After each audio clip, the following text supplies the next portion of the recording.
Ubisoft appears to confirm Assassin's Creed Shadows protagonists Yasuke and Neo are LGBTQ+. That's right. That's right. Because you can only be so diverse until you need more diversity.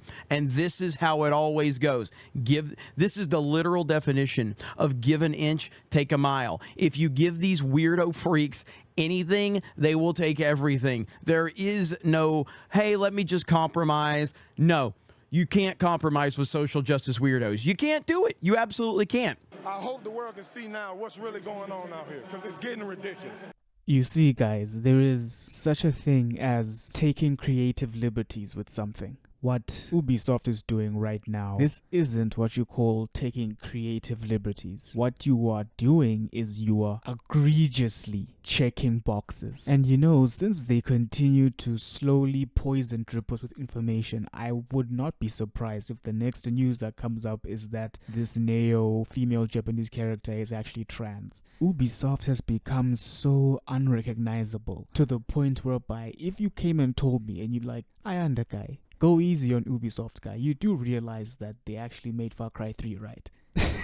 The cognitive dissonance that I have to suffer. Because deep down, I know that they made Far Cry 3, but at the same time, I can't. It's hard for me to grasp and to believe that Far Cry 3 is in these guys' library. How is that even possible? How is it possible that you guys made Far Cry 2 and 3, Assassin's Creed 1, 2, 3, and Revelations, Black Flag? You made all these things. Oh, halfway. And the other thing is to show you that Ubisoft had this entire thing planned out. Look at the person that they went to consult regarding ancient Japan at the time. Ubisoft has lost their mind, is an expert in gender studies, investigating romantic relationships with... Probably fake. It's got to be fake, right? No, guys, it's fake. It's fake. It's fake. Assassin's Creed Shadows will have you playing as Yasuke, a real-life historical figure with some, let's say, creative liberties. Sachi Schmidt-Hori, a professor of Japanese literature and culture who's working with Ubisoft on the game, said this. Yeah, I think people in Japan really embracing him as a character, and we really like to see him representing the samurai spirit. Historian for a consultant about this game. My first book, Tales of Idealized Boys, Male-Male Love in Medieval Japanese Narratives, which is often depicts romantic relationships between Buddhist priests and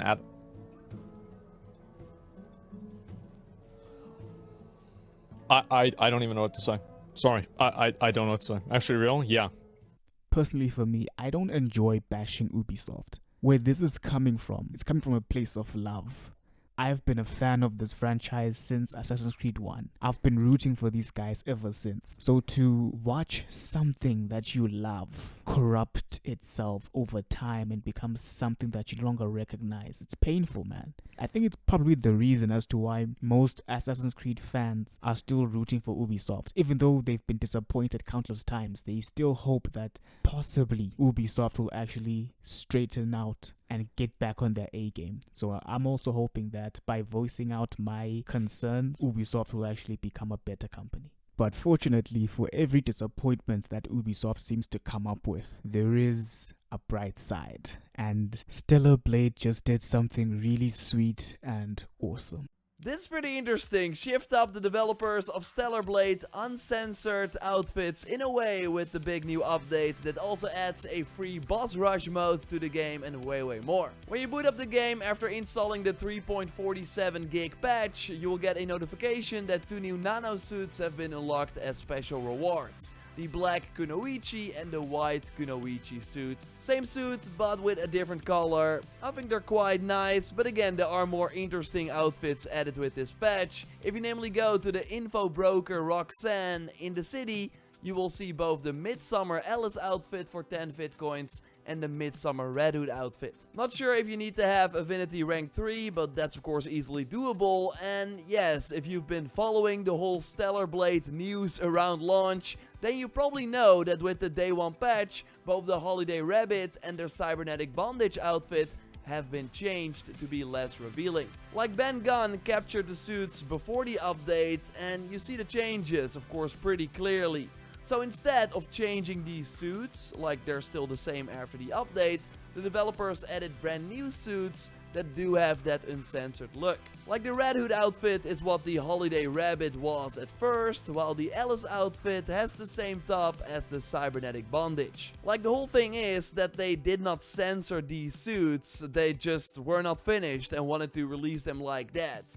So it's great that they still give people what they want by releasing new suits. That's what I'm talking about! Wow, another gamer girl in my lobby. Ew. How could one guy be so lucky? You're weird, bro. Be cool, Tex. Don't scare her away. Yeah, I'm married, so... Why is this making me laugh? Wow, she can hear me? Why are you talking like that? Her mind reading level must be over 1,000. Ew, ew, ew. What on who is that? I have to mute him. Charging $50 for this, while below AAA pricing, still feels extremely aggressive for what is here. This game was announced going on 5 years ago, and in those 5 years, they've barely scraped together 5 hours of content, and what is here, while graphically incredibly impressive, is either moderately or barely improved, or is straight up significantly worse than the original game. Furthermore, all of this perfectly explains why Xbox wasn't marketing this game until about a week and a half ago, when they started putting up the occasional ad on YouTube videos or Reddit posts. My guess is that they did internal reviews a few months ago and realized that this was far from the epic AAA adventure game that was destined to take on Naughty Dog, and decided to save those marketing dollars for a game like Indiana Jones that's coming out later this year and will perhaps be a better ambassador for the Xbox brand. Regardless of what went on, it still is a shame. This game did not come together, and while some people may get a fun kick out of it for half of an afternoon, I certainly cannot recommend that the average gamer go out and spend $50 on this, nor sign up for Game Pass to try it. Honestly, the only thing that would be fair in my mind is to make this a tech demo akin to Astrobot and include it in consoles by default to showcase the power of Xbox. This is honestly disappointing because I really was rooting for Hellblade 2, but I do think that there are lessons that we can learn from this. What do you mean we? Because Hellblade 2 seems to exemplify the extreme version of cutscenes and no gameplay. I think that companies should do their level best to learn from the mistakes of Hellblade 2 and to realize that gamers don't want a movie. If we wanted to watch a movie, we would go watch a movie. That right. He ain't lying. If you continue making more cutscenes and less gameplay, it shows that you fundamentally no longer understand your audience. We play games for gameplay. That's why we play games. We don't play games because we want to watch a movie. That's not ridiculous. That's not ridiculous to say that.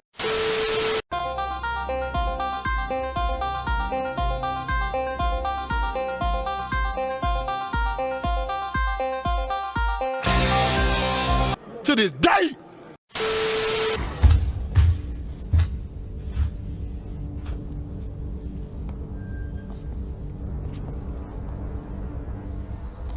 That was fucking close.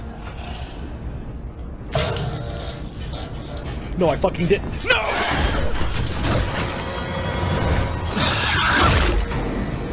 Guy, Alien Isolation is the scariest game I have ever played, man. And the fact that IGN gave this game a 5.9. What? Yeah. Man, look at hell no. Still baffles the mind to this day.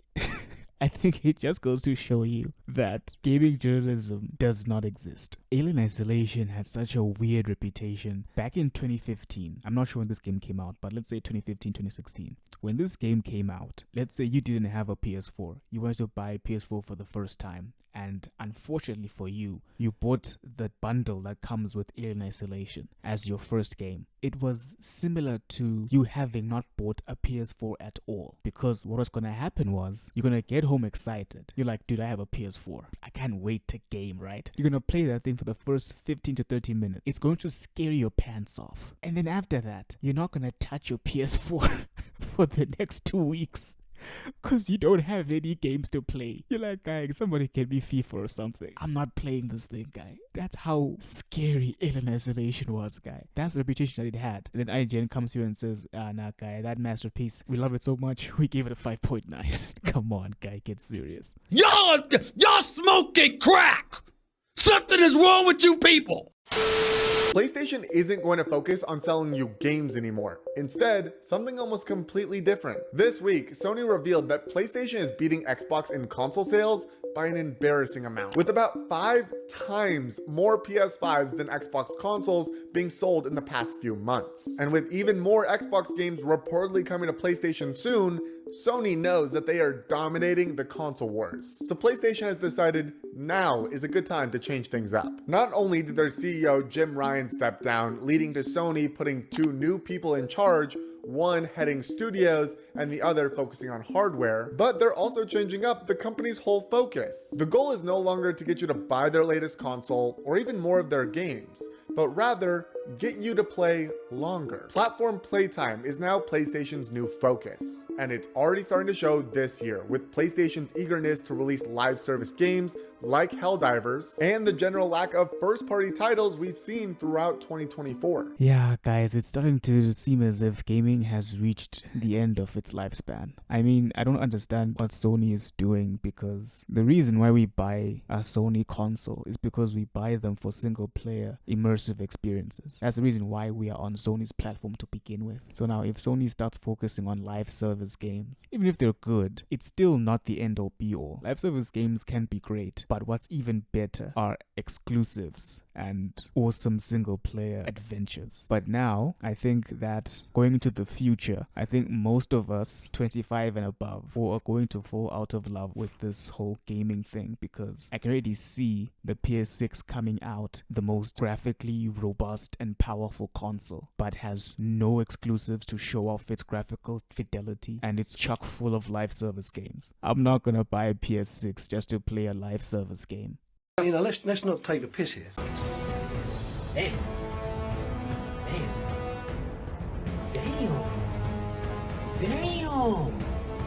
Damn. I honestly can't wait for Shadow of the Erdtree to come out, man. Yeah, I mean, dude, we're talking about by far one of the most expensive DLCs. It's basically its standalone game, guy. $40 for a DLC, guy. Ubisoft over here is charging you $130 for a piece of crap game that's gonna go on sale within the next 2 weeks. When we're talking about Shadow of the Erdtree, guy, we're talking about quality. We trust these guys. They have a proven track record of over-delivering, man. This is by far the best thing that's about to happen all year round, man. We had Stellar Blade, and now Shadow of the Erdtree is coming out, and so FromSoft is just proving as to why they won Game of the Year. Imagine if Shadow of the Erdtree is rated as Game of the Year for 2024. That would be insane. That would be insane, dude. But at the same time, I don't see why it's not possible, because there aren't any massive or heavy hitters coming out in 2024. You know, maybe besides Stellar Blade. But if we're talking about Shadow of the Erdtree, guys, I think that would be beautiful. That would be the most incredible thing, guy.